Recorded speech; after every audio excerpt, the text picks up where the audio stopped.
Good morning, sixth grade. So we're going to start with chapter 25, lesson 1, which is the Rise of Dictators. Um, just to give you kind of a brief overview, there are a lot of resources in here. And so we're going to do a part 2 to lesson 1 and go through a lot of these resources and talk about them and explore them a little bit more. But to start off with today, we're going to go ahead and start with, like I said, lesson 1, the Rise of Dictators. So let's go ahead and get started on our reading.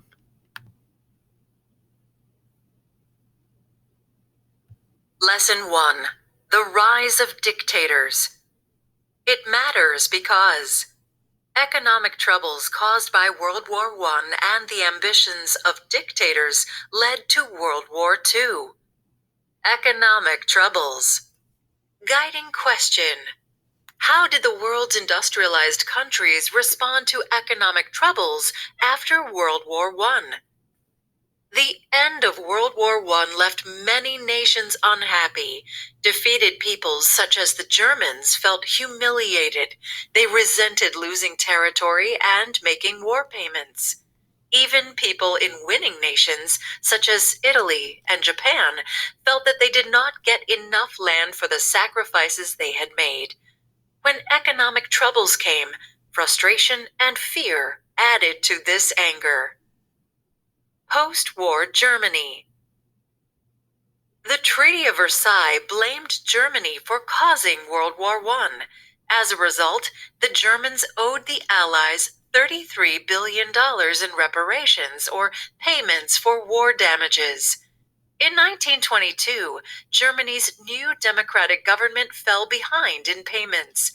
Angry at not getting its share of reparations, France sent troops into the Ruhr, a rich industrial area in western Germany. The French wanted to make up for unpaid reparations by claiming the wealth of the Ruhr's mines and factories. Resisting the Ruhr takeover, German workers went on strike. When France took over Ruhr steel mills and coal mines, Germany lost a major source of income. To pay the strikers' wages, the German government printed more and more paper money. When a country prints too much money, the currency loses value. This causes inflation as businesses raise prices. Germany's currency lost so much value, it became nearly worthless. To help ensure Germany's recovery, the U.S. and European nations created the Dawes Plan in 1924. Developed by American banker Charles Dawes, the plan reduced the amount of reparations Germany owed and set payments that Germany could handle. The plan also arranged for American investors to lend $200 million to Germany. The economic situation improved in Germany, but this did not last long.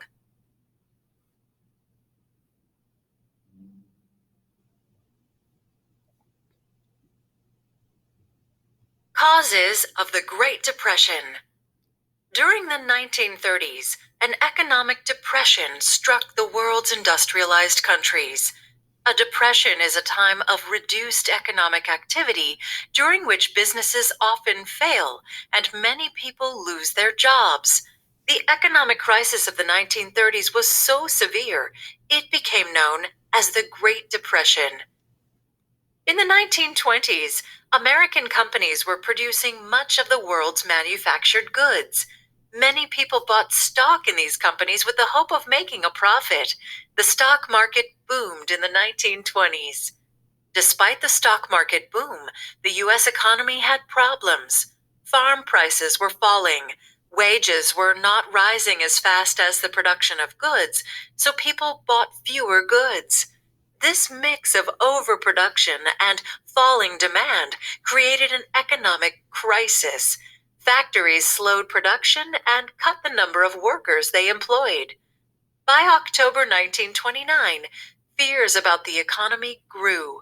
The investors who had borrowed to buy stocks were pressured to pay back their loans. When they failed to pay, panic struck. Stock prices fell drastically, and people found their investments were suddenly worthless. Banks collapsed, and many people lost their savings. The depression worsens. Frightened American investors withdrew money from European markets, causing the collapse of European banks. By 1931, trade had slowed and jobs were scarce in both North America and Europe. The Great Depression brought misery to millions of people. In 1932, 1 out of 4 American and British people and 2 out of 5 German people had lost their jobs. Hungry people begged for food on the streets or waited in lines for meals at government or charity soup kitchens. More and more people became homeless and built huts of tin or cardboard for shelter. Democratic governments in Europe and North America responded to the economic crisis in different ways. Britain provided workers with benefit payments and government-supported housing. In France, the Great Depression hit later and was less severe. The French government focused on cutting back spending.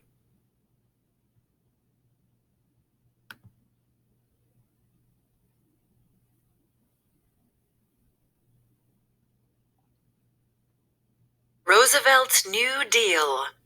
Franklin D. Roosevelt believed that the U.S. federal government needed to boost the ailing economy and provide relief to the jobless.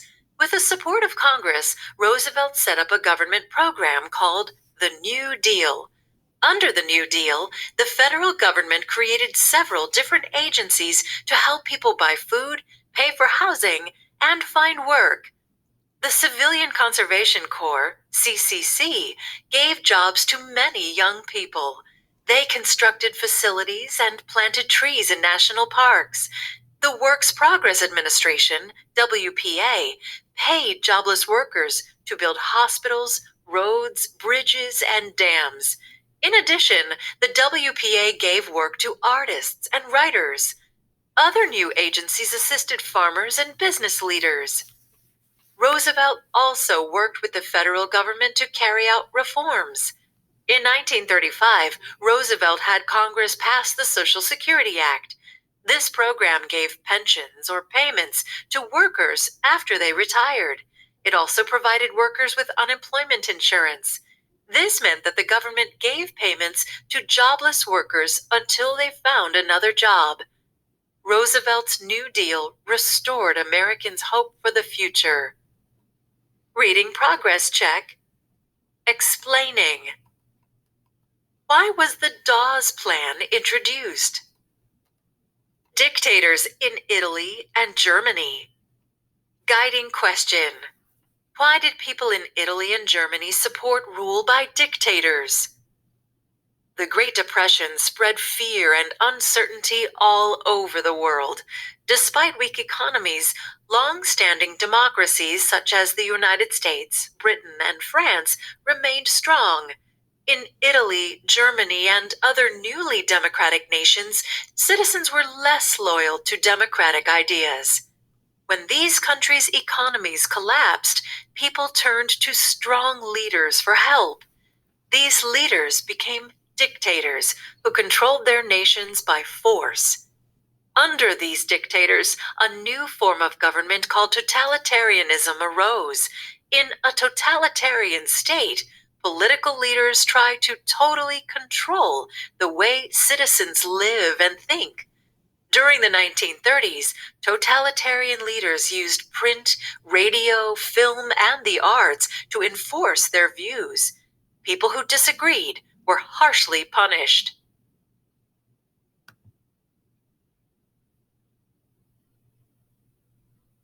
Mussolini's Italy.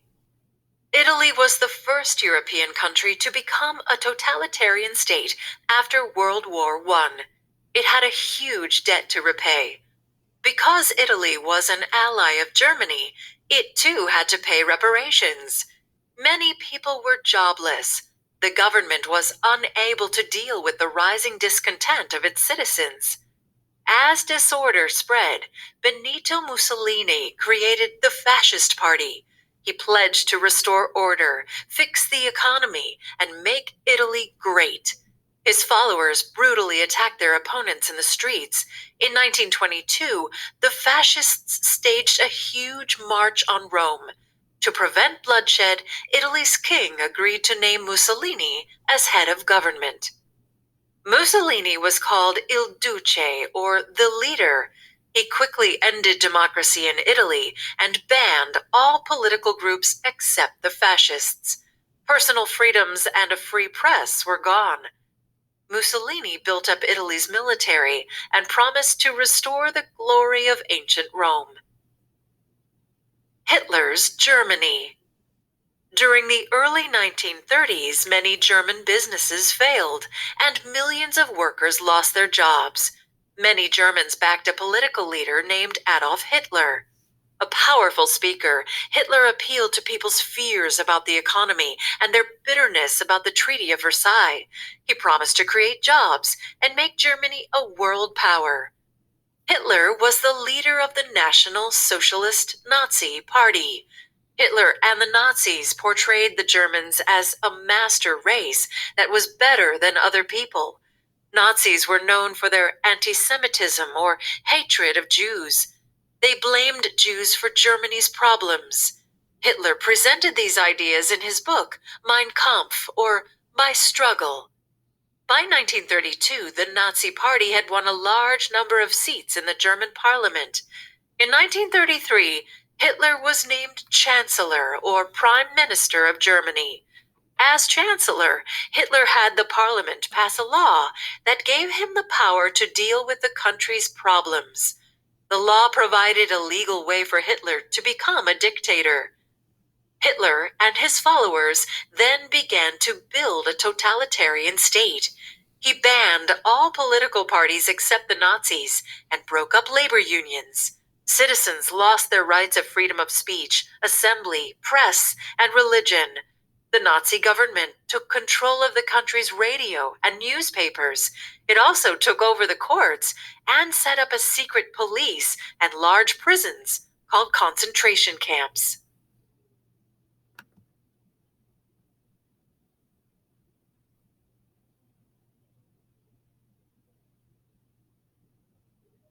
The Nazi government carried out Hitler's strong anti-Semitism.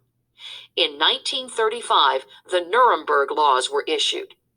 These laws stated that Jews were no longer citizens and had no political rights. The government also took control of Jewish businesses and jobs. Jews had limited access to medical care and could not attend state-run schools. Nazis also tried to limit women's rights. Women, the Nazis claimed, were meant to be wives and mothers, not leaders. As a result, the government discouraged women from becoming lawyers, doctors, or professors. Instead, posters urged women to get a hold of pots and pans. Progress check. Comparing. How were Mussolini and Hitler alike in their ruling methods? The Soviet Union under Stalin. Guiding question. How did Stalin's rule affect the peoples of the Soviet Union? Totalitarian rule also came to Russia. By 1922, after revolution and civil war, the communists had secured their power. Lenin served as leader of the new communist state.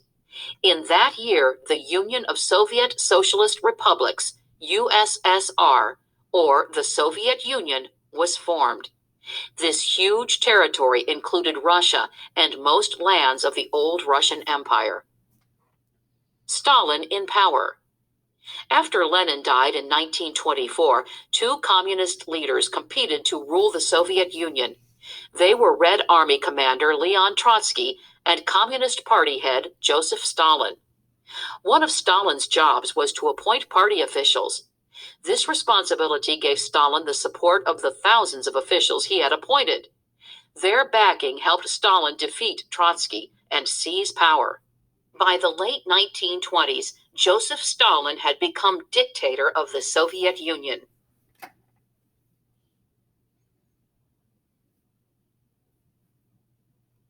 A government-run economy.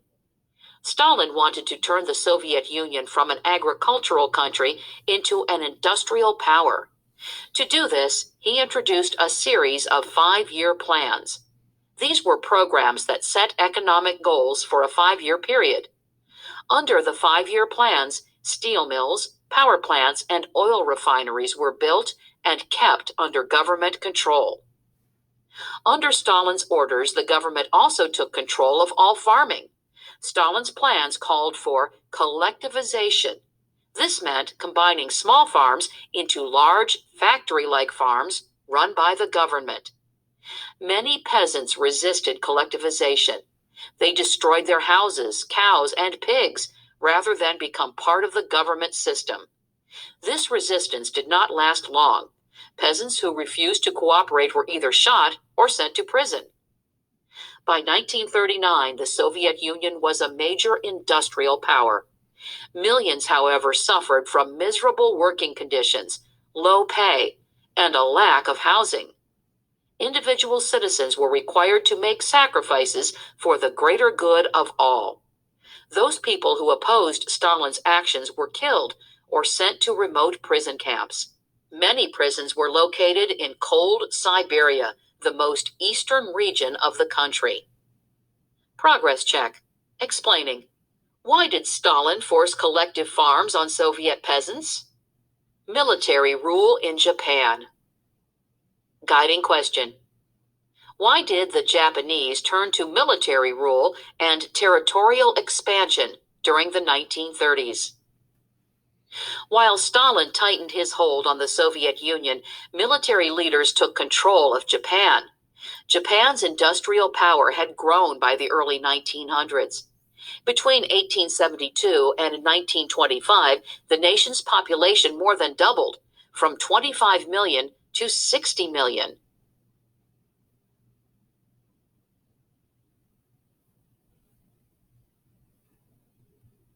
An industrial society. The Japanese government emphasized manufacturing and trade. It hoped that new industries and markets would create jobs for its growing population. Government-controlled banks provided money to build factories, mines, and railroads. The government helped develop large private businesses called zaibatsu. During the 1920s, Japanese goods had flooded world markets. Japanese factory managers and rural landowners had grown wealthy. Industrial workers and farmers, however, remained poor. Food prices rose rapidly, which led to riots. Military expansion. When the Great Depression hit Japan, many workers lost jobs, and some even faced starvation. The value of manufactured goods fell worldwide. Japan's military leaders blamed Japan's difficulties on the spread of American and European ideas. They felt that the only way for Japan to recover would be to return Japan to its old warrior traditions.